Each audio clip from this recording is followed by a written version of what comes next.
Vamos a mirar esta palabra que el Señor dirigió a su Padre ahora. ¿Por qué me has desamparado? Todos los eventos y palabras en la cruz son indispensables para nuestra fe. El Señor en la cruz no dejó salir de su boca palabras innecesarias, simplemente como a veces conversamos nosotros, lo que llamamos palabras ociosas o vanas, que las decimos simplemente por decirlas. Todo lo que el Señor hizo, recuerde, Él es nuestro Maestro, nuestro Profeta, y aún en esas palabras en la cruz son palabras que abren delante de nuestros ojos muchas lecciones. Pero creo, si usted se ha puesto a analizar en detalle un poco las palabras del Señor, y aunque todas son necesarias para nuestra fe, quizá la palabra que más nos hace estremecer y temblar de las que el Señor dijo en la cruz fueron estas: ¿por qué me has desamparado? Al referirnos a la cuarta palabra de Cristo en la cruz, volvemos a notar que se las dirigió al Padre, esta vez como un grito de profunda angustia en su humanidad perfecta, al estar experimentando en palabras de Cristo mismo el desamparo o el abandono o el apartamiento de Dios en ese momento en que Él estaba satisfaciendo la justicia divina como fiador de su pueblo allí en la cruz. Recordamos que la noche anterior había ido a orar a un huerto y desde allí también se le oyó un clamor angustioso, el que en Lucas 22:42 dice: Padre, si quieres, pasa de mí esta copa, pero no se haga mi voluntad sino la tuya.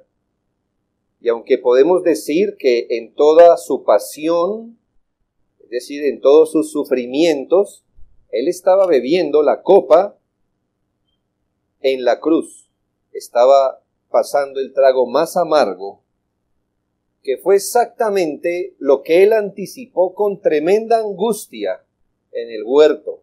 Era este momento el que Él estaba anticipando.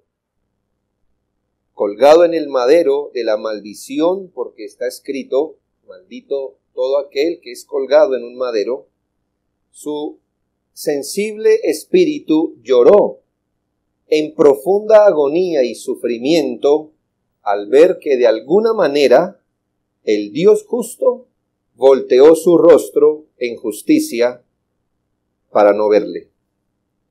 No podemos soslayar o menospreciar este episodio como si se tratara de una representación de Jesucristo, restándole importancia a sus palabras. Alguno diría: bueno, me parece que son muy dramáticas, considerando el hecho que Él sabía que al momento de morir ya iba a estar con el Padre, que iba a hacer una obra de innumerable valor, que ninguna de sus ovejas se perdería, y quizá estas palabras fueron más dramáticas que lo que realmente Él estaba sintiendo.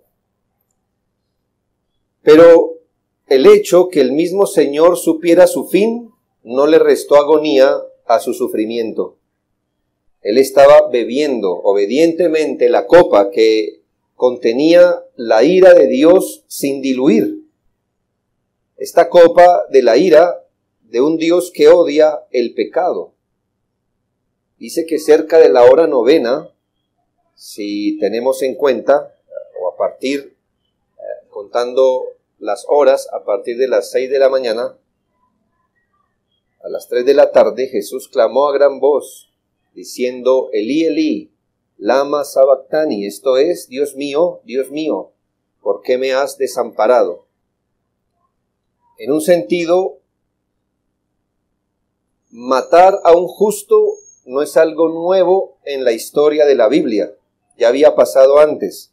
El mismo Señor dijo que desde Abel hasta Zacarías había toda una línea de individuos justos a los que un pueblo malvado, el mismo pueblo de Israel, había matado. Así que creo que a resaltar aquí no es como tal que un justo estuviera siendo llevado a la muerte por un pueblo rebelde. Sin embargo, considere que todos los hombres justos que han o habían muerto hasta el momento podían mezclar sus virtudes con sus pecados también, porque Abel y todos los hombres los mártires del Señor son pecadores también. Así que aunque los distinguió su justicia, también ellos habrían tenido que confesar cada uno sus pecados. Y aquí está, hermanos, lo distinto. ¿Quién estaba clamando en la cruz? Pues no era un hombre ordinario, era el Hijo del Hombre, el que reunía todas las excelencias, el perfecto, y más, él no solo era un hombre perfecto, sino que era el Hijo de Dios. Dice la palabra de Dios que hubo un eclipse de 3 horas. Tal parece, hermanos, que la misma creación, por orden de Dios, resintió el hecho de ver a su Creador siendo martirizado. Es como si, y aún muchos himnos tratan de entenderlo así, es como si el sol hubiera escondido su brillante rostro para no ver lo que estaba pasando, manifestando que algo terrible, a niveles desconocidos por el hombre, estaba ocurriendo. Debo aclarar 2 asuntos, y el primero, aunque la escena está llena de patetismo, es dramática, es sentimental, es lo que quiero decir, muy afectiva, no podemos perder de vista la teología correcta detrás de este pasaje. Es decir, no nos dejemos llevar de la imaginación y del afecto solamente, porque hay un aspecto teológico que no podemos pasar por encima. En las palabras de Jesucristo no nos encontramos delante de una fractura en las relaciones intertrinitarias. No estamos hablando que llegó un momento en que la comunión de las 3 benditas personas de la Trinidad se interrumpió. Así no debemos entender el pasaje. Si llevamos este pasaje tan lejos como para pensar que hubo un momento donde la comunión entre el Padre y el Hijo se vio interrumpida, fracturada o desplazada, estamos llevando estas palabras a un nivel de dimensiones no bíblicas. Este lamento de Jesucristo no debe entenderse desde su divinidad, pero tampoco completamente desde su humanidad. De hecho, aún en la cruz, le recuerdo que Jesucristo estaba en la cruz por la complacencia de su Padre, por el mandato de Dios. Así que el Señor no estaba en la cruz sostenido como solo al nivel de su humanidad. No. Es claro, por ejemplo, en Hebreos 9:14, dice Cristo, el cual mediante el Espíritu Eterno se ofreció a sí mismo sin mancha a Dios.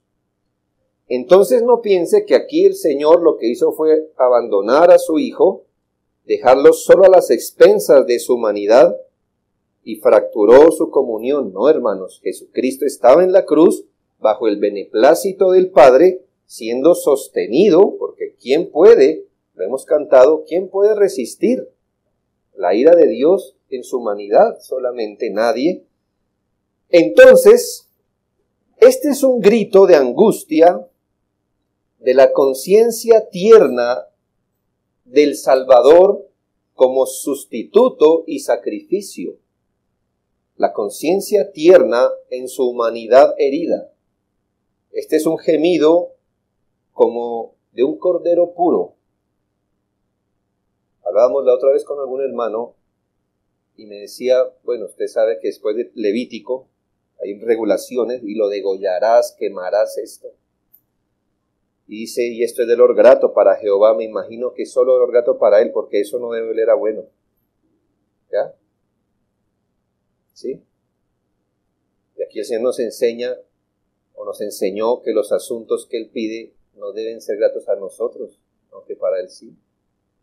Es decir, si es grato o no para nosotros, eso es de segunda mano. Debe ser de olor grato hacia Él, y no sé, el olor que despedía un cordero. Pero solo piense usted esto. Los que han tenido la oportunidad de crecer en el campo, me imagino que no es tan fácil degollar un cordero. Todo el escenario allí. Este es un gemido de un cordero siendo degollado, el del Señor en la cruz. Él estaba considerando en su humanidad los estragos del salario del pecado, lo que el pecado hace en la humanidad, en su propia humanidad lo estaba experimentando. Lo segundo que quiero que entienda, y es si no estamos hablando de una fractura en la comunión eterna que las personas de la Trinidad tienen, ¿en qué consistió este desamparo, este abandono o este apartamiento de Dios? Bien, voy a decir qué estaba pasando allí. Este abandono consistió en esa expresión, esa muestra palpable, esa muestra visible del desagrado divino sobre el pecado. Hermanos, es que si el Señor no hubiera dicho esto, no tendríamos un cuadro preciso del desagrado que Dios tiene sobre el pecado. Si Él hubiera callado absolutamente, nos quedamos con la imagen, pero no con lo que estaba ocurriendo allí. El Señor nos dejó ver qué es lo que estaba ocurriendo allí. Esto que el Señor experimenta es la muestra, es una muestra, es como una expresión. El Señor quiere que nos demos cuenta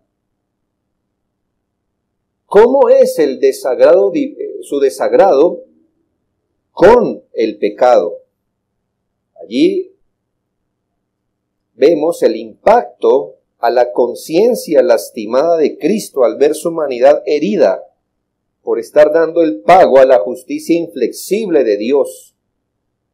Las Sagradas Escrituras no dejan lugar a dudas de que estas palabras de inigualable dolor fueron a la vez la manifestación más plena del amor divino y la muestra más sobrecogedora de la justicia de Dios.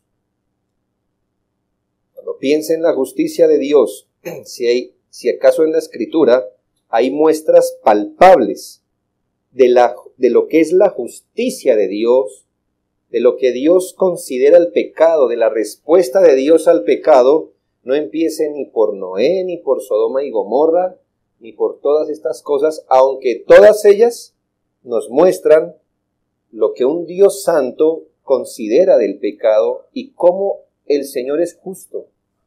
La prueba máxima de esto usted la halla en las palabras de Cristo y lo que estaba pasando allí. Que nuestros pensamientos sean llevados cautivos a Cristo y que nuestros corazones, hermanos, entendamos grande o poco, se solemnicen debidamente cuando recordamos las palabras del Salvador moribundo. ¿Qué podemos aprender de estas palabras del Señor en la cruz? Primero, aprendemos lo que es la justicia inflexible de Dios. La justicia inflexible de Dios. Le aseguro que nosotros, a mano limpia, así, no doblamos una palmera ya formada, ¿verdad? Ustedes de abajo ven que ese es un tronco enorme y así, a mano limpia, no doblamos una palmera. Pero hay algo curioso. La palmera no es inflexible. De hecho, es flexible. He tenido la oportunidad de ver algunas imágenes cuando hay tornados, por ejemplo. Usted puede ver que el viento dobla la palmera casi estrellándola contra el piso y no la rompe. Así que eso que usted ve que es inflexible, realmente es flexible. Hermanos, la justicia de Dios no es así. La justicia de Dios es inflexible. Quiere decir esto, hermanos, que cualquier dictado de Dios, todo lo que Dios considera malo, es malo inflexiblemente. Inflexiblemente. El Señor nunca da su brazo a torcer. El Señor no rebaja los estándares de su carácter. Es decir, no es como nosotros. Esto es bueno o malo. Uno a veces dice, bueno, es malo. Pero si tal cosa, bueno, pues en ese caso tal cosa. Y empezamos, hermanos. El Señor es inflexible en su justicia. Inflexible, inflexible. No es como una palmera. Si dejamos a un lado, hermanos, las causas segundas del por qué el Señor estaba muriendo en la cruz, es decir, si dejamos a un lado la traición, los soldados, Pilatos, los juicios, todas esas cosas, si dejamos a un lado todo esto, ¿por qué, nos preguntamos, al final, por qué el Señor estaba en la cruz? Y debemos responder que Él estaba allí en la cruz por la justicia de Dios. Así de inflexible es la justicia de Dios. Él estaba allí delante de su justicia. Al final se trata de esto. Nuestro concepto de justicia, lo entendemos, se ha desfigurado tanto, porque la justicia, esa palabra tan bella, hoy ha sido prostituida al mejor postor. El concepto de justicia, aún de muchos cristianos, no es lo debido. El concepto de la justicia divina ha venido a palidecer. La mejor manera de proponerlo aquí es hablar de una justicia que es inflexible. ¿Quién pudiera, hermanos, describir lo que es la santidad inmaculada de Dios? La palabra del Señor no encuentra, por así decirlo, palabras más elaboradas, sino hablar de un Dios que es 3 veces santo. Yo le rogaría, hermano, por amor a su alma, al entendimiento bíblico, que nunca trivialice esa palabra, 3 veces santo. ¿Se ha puesto a pensar que es 3 veces santo? Ya ser una vez santo es imposible para el hombre, una. Y hasta para los ángeles dice la Biblia que el Señor ve aún manchas en lo que es perfecto. En Job lo dice. Ya ser una vez santo es imposible para cualquier criatura, porque es que santo no solo es ausencia de mal moral. Santo en la Biblia es trascendencia, altura, inmensidad. Y Él es santo en cualquiera de las formas que usted lo vea, y la Biblia no solo dice que Él es santo, sino santo, santo, santo. Es una forma de decir, es profundamente santo. Es intensamente santo, de una forma que usted ni yo pudiéramos entender. Solo lo que pudiéramos hacer cuando nuestros ojos sean purificados va a ser hacer quizá lo mismo que hacen los ángeles cuando contemplan al Señor, y es tapar su rostro sintiéndose indignos. Los mismos cielos no están limpios a sus ojos. Los hombres somos comparados como el polvo delante de Él. Dios, dice el profeta, no puede contemplar el mal. No significa que Él no esté al tanto del mal, sino que Él no lo considera, Él no se pone a meditar en esto, es tan limpio de ojos. Jamás se puede decir que Dios tuerce el derecho. En muchos símbolos de la Biblia, el Señor, según la Escritura, tiene ojos como de fuego. Así es su justicia. Es decir, donde ve el pecado, allí se dispara la justicia de Dios. La justicia de Dios siempre, hermanos, inflexiblemente, siempre tendrá que ser satisfecha. Escúchelo. Con el Señor nunca habrá cuentas pendientes. Escúchelo muy bien. Usted dirá, un momento, pero no es lo que yo veo. Porque yo veo que mucha gente comete injusticias y Dios no le hace nada. Hermano, su justicia será satisfecha. Hoy o mañana. Pero ni el hombre le quedará debiendo a Dios, ni Dios al hombre. Es tan inflexible la justicia de Dios. Ahora volvamos a la cruz y pensemos, ¿y por qué el Señor está allí delante de la justicia de Dios? La respuesta es por el pecado. no por el pecado personal, porque Él nunca pecó, no por el pecado experimental, porque Él experimentalmente no supo qué es pecar, ni tampoco debemos pensar que Él fue convertido en un pecador. Es decir, esto que el Señor puso en Él nuestro pecado, no debe ser entendido con que Él volcó esa sustancia pecaminosa en el corazón del Salvador, sino que debe ser entendida judicialmente. Él fue constituido un pecador, lo que quiere decir que Él llevó como un fiador el expediente pecaminoso de su pueblo. Pero siendo fiador, Él asumió la maldad de su pueblo realmente. Y le dije que la justicia de Dios es inflexible. Y el compromiso de Dios es contra el pecado donde quiera que esté.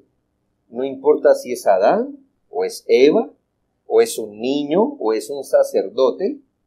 En 8 días leeremos los hijos de Elí, no importa si es eso, si es un rey, si es un esclavo, no importa. Si hay pecado, la justicia de Dios siempre demandará ser satisfecha. Y cuando Jesucristo fue cargado en la cruz, hermanos, alguno pudiera decir, ¿y acaso el Señor Dios no se conmovió al ver su Hijo, a su propio Hijo cargando el pecado? La respuesta es no.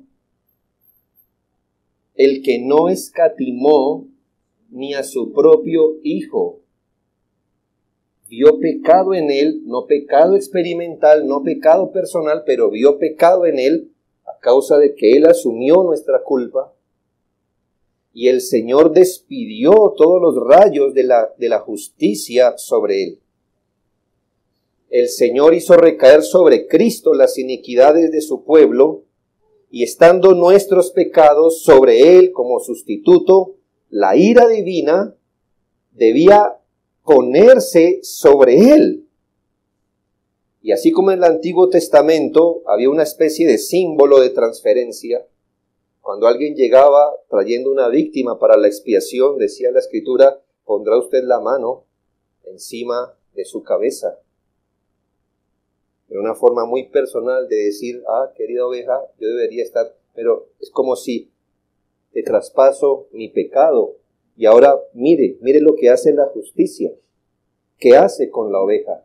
Debería ser degollada frente a sus ojos. Usted debería ver cómo el cuchillo afilado empezaba a cortar la piel, la garganta y sacar chorros de sangre hasta que esa oveja se convulsionaba y dejaba de existir, de respirar por usted, que era usted. El Señor le estaba comunicando allí, usted debería tener el cuello allí en lugar de Él, pero usted puso las manos sobre Él y son símbolo de estar pasando sus pecados a Él, y la justicia es la justicia. O usted pone su cuello o el otro, y no por ser una oveja inocente no iba a poner el cuello.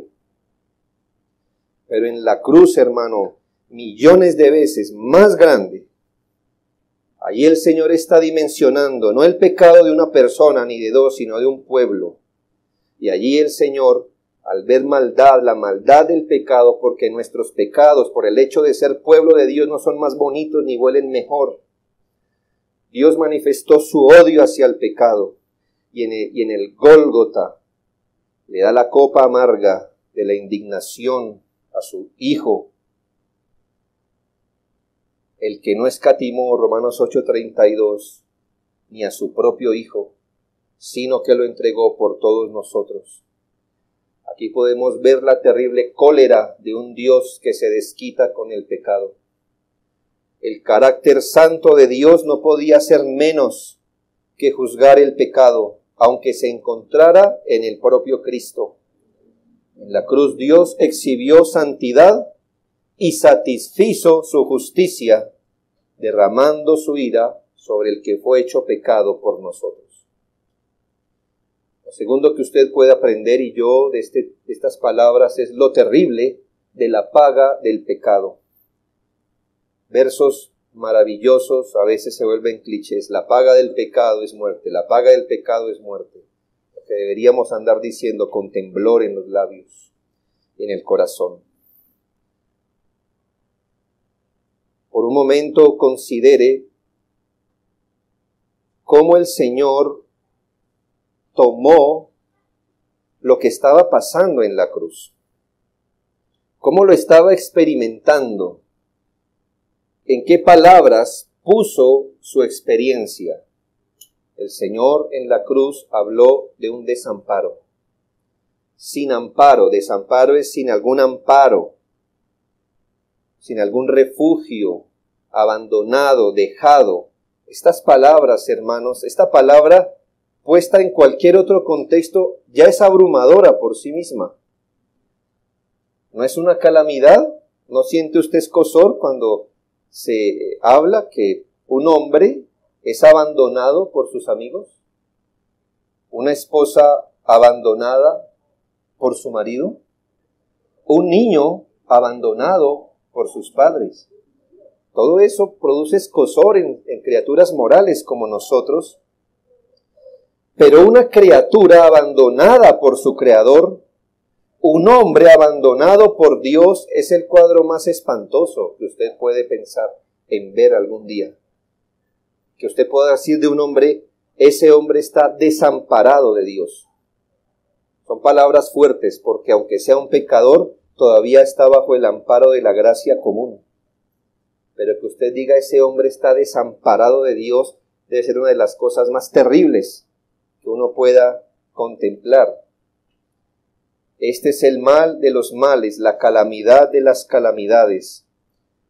Pero el que colgaba del madero maldito, piense, está teniendo una experiencia ajena a su propia persona, porque desde la eternidad Él ha sido el objeto del amor del Padre. Su propia alegría había sido contemplar el rostro del Padre. La presencia del Padre había sido su hogar, el seno del Padre su morada, la gloria del Padre que el Padre le había compartido antes de la fundación del mundo, era su estatus natural. Ahora llegaron los días de su carne, Él disfrutó de comunión ininterrumpida con el Padre, pero ahora en la cruz, Él dice, ¿por qué me has desamparado? Hermanos, el ocultamiento del rostro de Dios fue el ingrediente más amargo de esa copa que el Padre le dio a beber a su propio Hijo. Hermanos, usted y yo, como hijos de Dios, quizá hemos experimentado lo mismo, por lo que David lloró muchas veces, Señor, no escondas tu rostro de mí. Estamos hablando de seres sensibles como los creyentes.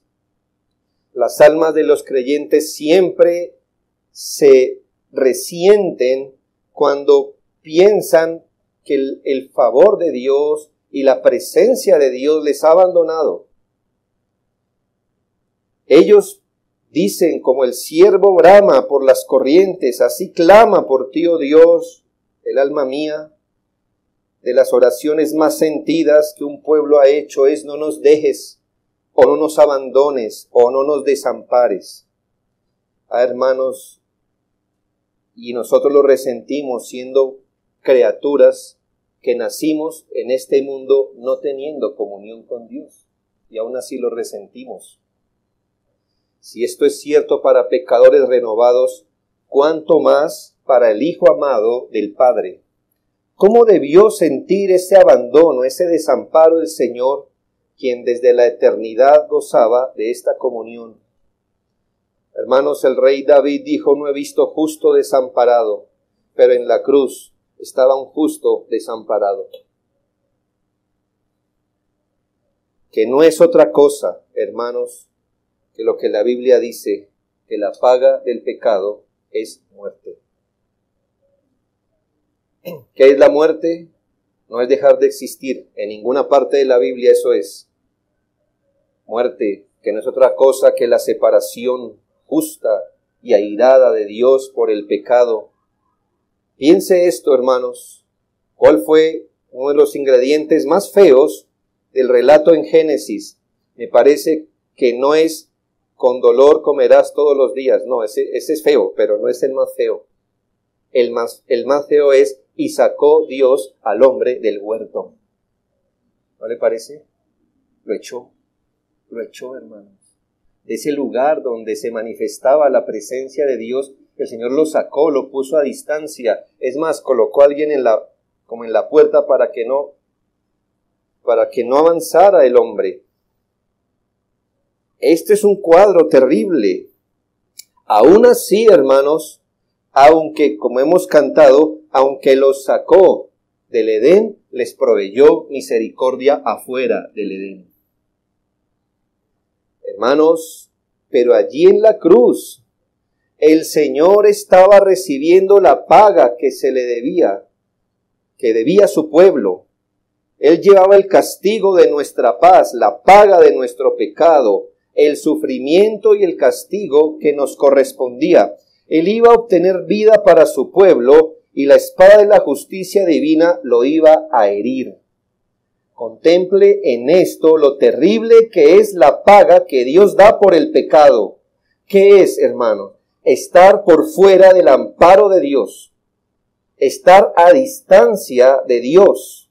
Es la lejanía de Dios que hace gemir a las criaturas sensibles. Esto es lo terrible, esto es una muerte. Y el Señor lo resintió en la cruz, al estar recibiendo la paga del pecado, experimentando lejanía y separación de Dios. Esto hizo gemir a Cristo en la cruz, pero no hace gemir al pecador que no se arrepiente. Tercero, ¿qué aprendemos de estas palabras? El amor de Cristo hacia su pueblo. Con mucha reverencia y admiración voy a poner esto en estas palabras. Considere, por favor, la manera como Cristo se aferró a ser sacrificado por amor a su pueblo. Piense esto. Él mismo lo dijo, que él estaba a una palabra de ser liberado, a una palabra de quitar sus sufrimientos inmediatamente. Pero el Señor en la cruz prefirió el abandono justo del Señor para no dejar a su pueblo desamparado. Nadie tiene mayor amor que este, dijo él, que uno ponga su vida por sus amigos. Aquí vemos la evidencia de un amor incomparable, sin medida, que literalmente consistió en poner su vida en lugar de ellos. El Señor, en ese momento, prefirió quedar allí en la cruz, lejos de la mirada complaciente de Dios. Prefirió experimentar el desamparo, prefirió experimentar el abandono de Dios para que su pueblo jamás supiera lo que es estar desamparado de Dios. La mirada complaciente con la que hoy el Señor mira a su pueblo fue ganada sobre la base que un día el ceño fruncido de Dios se puso sobre su Hijo. Lo que llamamos, hermanos, un glorioso intercambio. Vida por su muerte, comunión por su alejamiento, gozo por su tristeza, riqueza por su pobreza, paz por su castigo, justificación por su culpabilidad, bendición por su maldición, y cosas así fue las que el Señor hizo en la cruz. Y a la luz de que nosotros nada podemos darle al Señor, la pregunta es, ¿por qué lo hizo? Él mismo lo dijo, por amor. Por amor. ¿O usted le ha pagado algo? ¿Cómo le paga? La verdad no podemos. Él lo sabía, a la luz de eso, de que no iba a sacar nada de nosotros, de que no podíamos darle nada a Él. Entonces, ¿por qué lo hizo? Por amor a su pueblo. Cuarto, en estas palabras también aprendemos la base de la satisfacción de la justicia de Dios. ¿Cuál es la base por medio de la cual la justicia de Dios queda satisfecha. Esto es un asunto, hermanos, de grandes proporciones, por supuesto. Preguntas hasta que fue el punto, creo, manejado en la Reforma. ¿Cómo se satisface la justicia herida y ultrajada de Dios? ¿Cómo? De eso se trata, hermano, nuestras diferencias con la religión tradicional. Diferencias irreconciliables para siempre, jamás. Si le pusiera a decir a usted, ¿cómo el hombre puede satisfacer la justicia de Dios?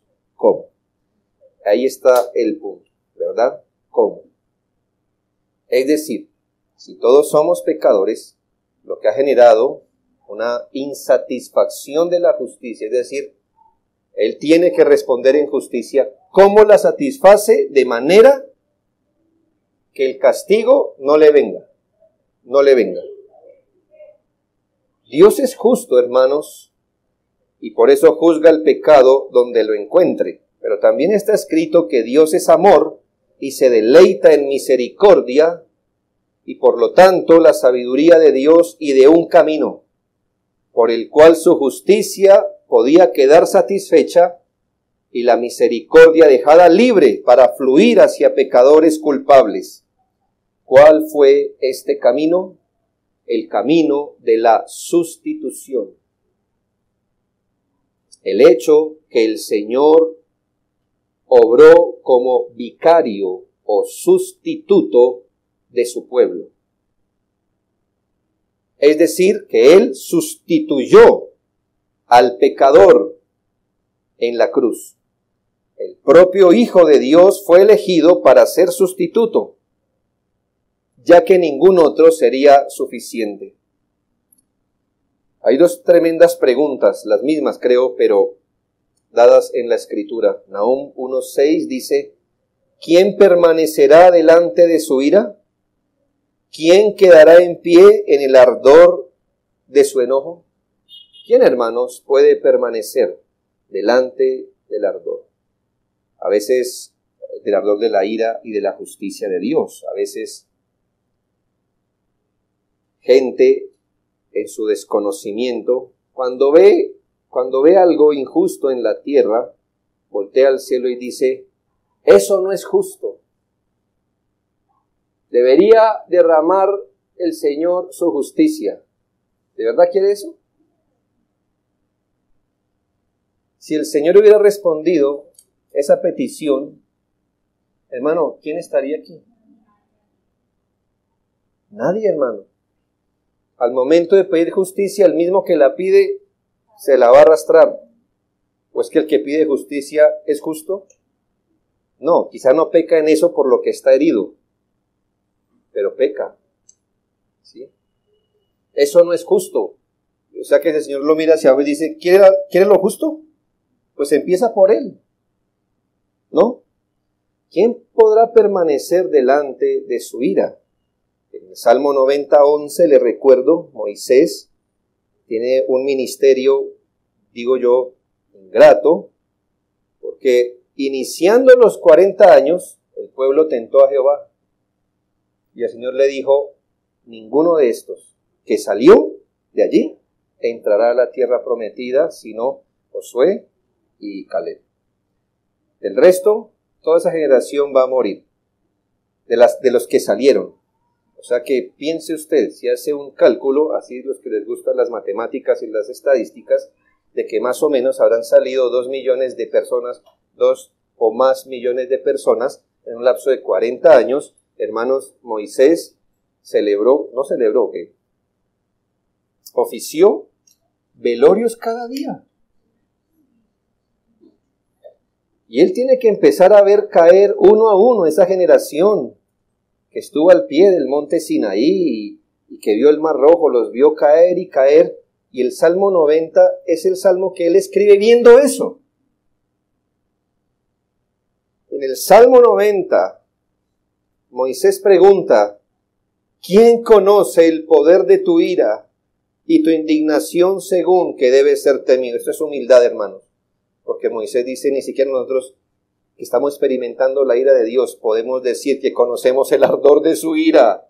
¿Quién lo conoce? Oh hermanos, pero a la pregunta de Nahum y de Moisés, solo hay uno que puede levantar la mano. El Señor diciendo, yo conozco el poder de su ira y su indignación según él debe ser temido. Solo él podía resistir el poder de la ira de Dios, solo él podía soportar la maldición y sin embargo salir victorioso. Solo él podía recibir la ira vengadora de Dios, magnificar la ley, hacerla honorable. Solo uno podía sufrir que su calcañar fuera magullado por Satanás y sin embargo con esa magulladura destruir al que tenía el poder de la muerte. En la cruz, hermanos, todas nuestras iniquidades fueron cargadas sobre Cristo y por eso el juicio divino cayó sobre él. En la cruz, Cristo estaba haciendo propiciación. Romanos 3:25, a quien Dios puso como propiciación por medio de la fe en su sangre para manifestar su justicia. La propiciación era un acto que se hacía en el Antiguo Testamento, un símbolo que significaba cubrir la ofensa. ¿Cómo se cubría la ofensa? Se cubría derramando la sangre de un cordero sobre la tapa que se llamaba propiciatorio. Así se cubría. Es como si el pueblo dijera, delante de este altar están nuestros pecados. Entonces habrá que degollar aquí un animal y cubrir toda esa tapa del arca con su sangre, para que el Señor, en vez de mirar nuestros pecados, mire la sangre que está derramada aquí y no nos ajusticie como mereceríamos. Esa palabra propiciación dice, a quien Dios puso como propiciación. Jesucristo no solo hizo propiciación, Él es la propiciación que cubre el pecado. Esta es la base por la que la justicia de Dios es satisfecha únicamente. Por eso es importante que usted entienda esto, que si usted muere en su pecado e intenta llegar al cielo a decir, Señor, yo voy a satisfacer tu justicia, o porque yo hice esto, su sangre no alcanza a cubrir ni su caso. Sus obras nada son. Se derramaba la sangre de un animal puro, sin defecto. Y usted y yo tenemos muchos, como para decir, mi sangre, mi vida, mi obediencia la pongo para satisfacer tu justicia. No. Dice, a quien Dios puso. Dios ha puesto solo una manera de propiciar, de cubrir nuestro pecado, y es el sustituto. Esa es la base. ¿Cómo se propicia, cómo se apacigua la ira de Dios? La respuesta es solo la sangre de Cristo apacigua la ira de Dios. Otra forma de decir que solo el sacrificio de Cristo apacigua la ira de Dios sobre un individuo. Y es fácil entonces para el Señor en un sentido. Donde el Señor no derrama su justicia en la vida que esté bajo la sangre de Cristo. ¿Recuerda el símbolo de la Pascua? Por allá, a donde no entró el ángel de la muerte, donde viera la sangre en el dintel. Bueno, entonces déjeme darle otra explicación. ¿En qué individuo no se derramará la ira de Dios? El que tenga pintado su propio dintel con sangre, con la sangre de Cristo. La forma de decir, solo aquel que ha creído en Jesucristo, que ha sido injertado a Cristo, que está siendo visto bajo la sangre de Cristo. El único individuo que puede satisfacer la ira de Dios, no por él, sino por Cristo, quien dio su vida por él.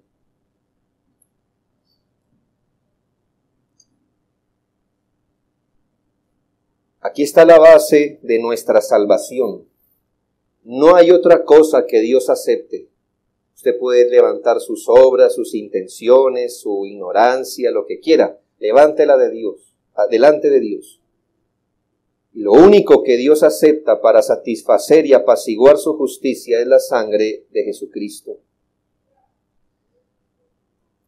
Cristo fue abandonado por Dios durante una temporada para que, como su pueblo, pudiéramos disfrutar de su presencia para siempre.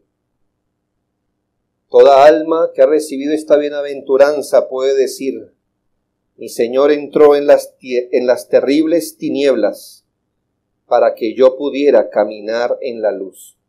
Él bebió la copa del dolor para que yo pudiera beber la copa del gozo. Fue abandonado, fue desamparado para que yo pudiera ser recibido.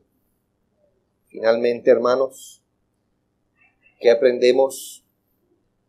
En estas palabras aprendemos la destrucción de la falsa esperanza del hombre.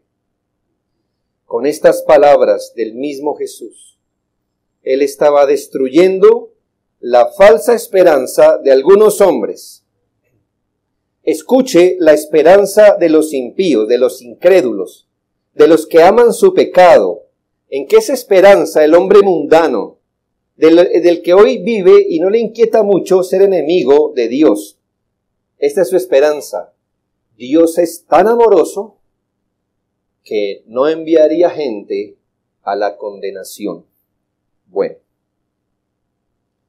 la fidelidad de nuestro ministerio nos obliga a advertir que esa es una falsa enseñanza. No que Dios sea amoroso, esa es una enseñanza correcta, pero es la conclusión. Dios es tan amoroso que no enviará gente a la condenación. Párese por un momento al lado de la cruz y escuche el gemido del Señor. Se nos dice que Dios ama a todo el mundo y que es demasiado misericordioso para cumplir las amenazas de su palabra. Que Dios es como los padres, que amenazamos, pero no cumplimos. Pero ese amenaza, porque la amenaza funciona. Y todos piensan que Dios Padre es como usted, ¿no? O como yo. No. Justicia inflexible. Justicia inflexible. El grito del Salvador predice la condición final de cada alma perdida. Cada alma perdida estará desamparada de Dios.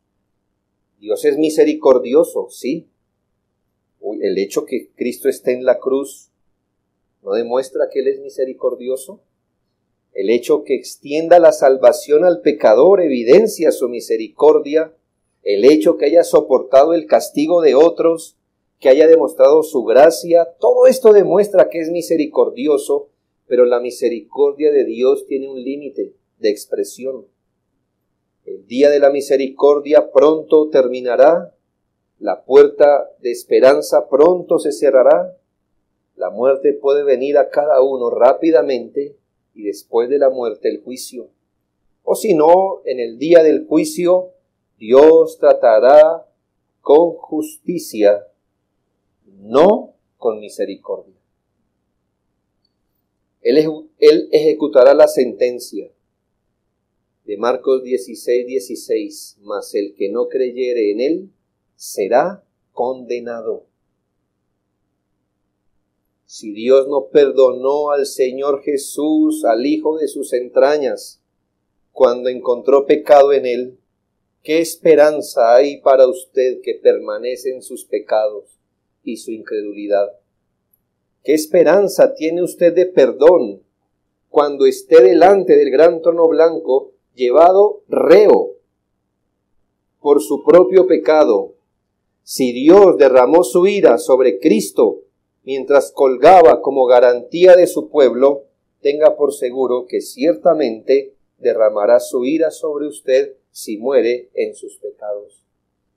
Pero aquí hay algo, como usted no tiene una naturaleza divina, el castigo de Dios es tan grande que por eso hay una eternidad para experimentarlo. ya que Jesucristo podía resistirlo por causa de su naturaleza divina, su infierno duró unas horas. Pero como usted no tiene esa naturaleza divina, su infierno durará eternamente, porque el tiempo no alcanzará a volcar toda la fuerza de la ira de Dios. ¿Lo puede entender? No hay un momento donde Dios diga basta. El pecador no arrepentido, Dios nunca le dirá ya basta. Nunca le va a bastar. La ira de Dios será infinita sobre él y ningún tiempo, ningunos siglos, milenios la va a agotar. Cristo fue desamparado por Dios durante 3 horas y esta es una muestra de lo que ocurrirá con quienes lo rechacen. Segunda Tesalonicenses 1:9 dice: de los que no conocieron a Dios ni obedecen al Evangelio de Jesucristo, dice, los cuales sufrirán pena de eterna perdición, note, excluidos de la presencia del Señor y de la gloria de su poder. ¿Nota los términos? Excluido, desamparado de la presencia de Dios y de la gloria de su poder.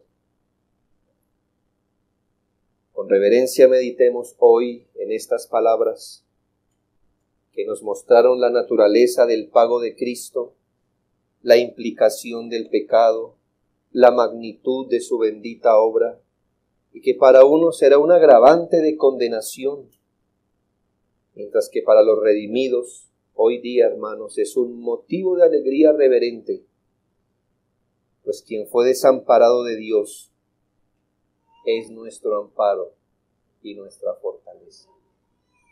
¿Qué le parece? Él es nuestro amparo, nuestro eterno mediador, delante de un Dios justo, 3 veces santo. Cristo es nuestro amparo, porque Él, delante del Padre, fue desamparado. El Señor bendiga, pues, su palabra en nuestros corazones.